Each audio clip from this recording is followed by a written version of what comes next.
আজ 12ই জানুয়ারি স্বামী বিবেকানন্দের 163তম জন্মদিন। তার জন্মদিনে তারই দুটি বাণী সোশ্যাল মিডিয়ায় খুব সুন্দর করে বিশ্লেষণ করা রয়েছে।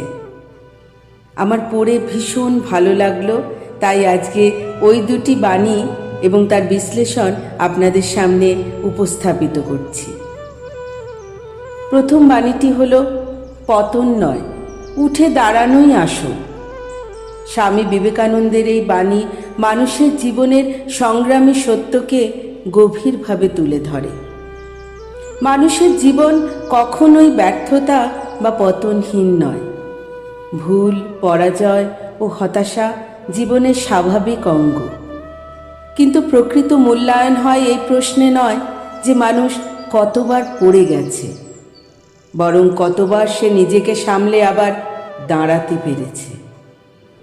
পতন মানুষকে দুর্বল করে না, বরং সেই পতন থেকেই জন্ম নেয় অভিজ্ঞতা, আত্মজ্ঞান ও অন্তর্নিহিত শক্তির উপলব্ধি। স্বামীজি বিশ্বাস করতেন, প্রতিটি মানুষের মধ্যে অপরিসীম শক্তি ও সম্ভাবনা নিহিত রয়েছে। প্রয়োজন শুধু সেই শক্তিকে জাগিয়ে তোলার সাহস। ব্যর্থতা যদি মানুষকে শিক্ষা দেয়, তবে সেটাই সাফল্যের প্রথম সোপান হয়ে ওঠে। যে ব্যক্তি পতনের পর হতাশায় ডুবে থাকে, সে নিজেকেই পরাজিত করে। কিন্তু যে ব্যক্তি পতনকে চ্যালেঞ্জ হিসেবে গ্রহণ করে, সে ধীরে ধীরে নিজের ভাগ্য নিজেই গড়ে তোলে। তাই জীবনের পথে আঘাত, অপমান বা ব্যর্থতা এলে ভেঙে না পড়ে দৃঢ়চিত্তে উঠে দাঁড়ানোই মানুষের প্রকৃত বিজয়। কারণ উঠতে জানা মানুষই শেষ পর্যন্ত এগিয়ে যায় এবং অন্যদের পথ দেখায়। দ্বিতীয় বাণীটি হল, ভবিষ্যৎ কেবল ভাগ্যের ফল নয়, বরং বর্তমান চিন্তা ও কর্মেরই অনিবার্য পরিণতি।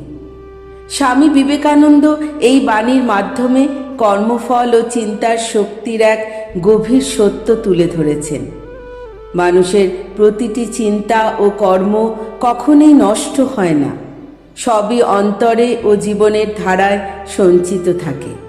অসৎ চিন্তা ও অসৎ কর্ম সময়ের অপেক্ষায় থাকে এবং সুযোগ পেলেই ভয়ঙ্কর পরিণতি নিয়ে মানুষের জীবনে আঘাত হানে।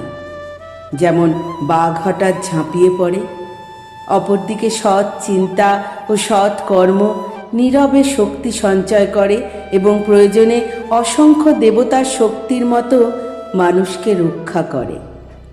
তাকে সাহস, শান্তি ও সঠিক পথের দিশা দেয়। এই বাণী আমাদের সচেতন করে যে ভবিষ্যৎ কেবল ভাগ্যের ফল নয়, বরং বর্তমান চিন্তা ও কর্মেরই অনিবার্য পরিণতি।